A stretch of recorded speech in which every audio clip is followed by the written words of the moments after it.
Bonjour à tous. Eh bien, aujourd'hui, on va parler du Petit Prince de Saint-Exupéry. Voilà, c'est original. Eh bien, ce qu'il faut savoir, c'est que le manuscrit original du livre Le Petit Prince a, pour la première fois, traversé l'Atlantique. Et oui, il est arrivé à bord d'un avion d'Air France sur un vol entre New York et Paris. Et oui, parce qu'il a été écrit aux États-Unis. Et en 1942, avant qu'Antoine de Saint-Exupéry ne parte en 43 combattre en Afrique du Nord, eh bien, le manuscrit du livre, un des plus vendus dans le monde, avait été confié à son amie Sylvia Hamilton, qu'il vendit en 1968 à la Morgan Library and Museum.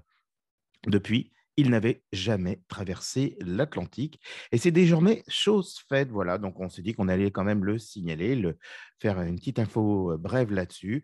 Voilà, c'est un Boeing d'Air France qui s'est chargé de le transporter entre New York Kennedy Airport et l'aéroport de Charles de Gaulle, où il s'est posé le 1er février de cette année. Voilà, le pilote d'ailleurs Jean-Michel Buffet a déclaré sur France Télévisions eh bien, que c'est la lecture de Saint-Exupéry, de Cassel, de Romain Gary, tous ces gens qui ont été pilotes, qui lui ont vraiment donné cette occasion de devenir lui-même pilote de ligne.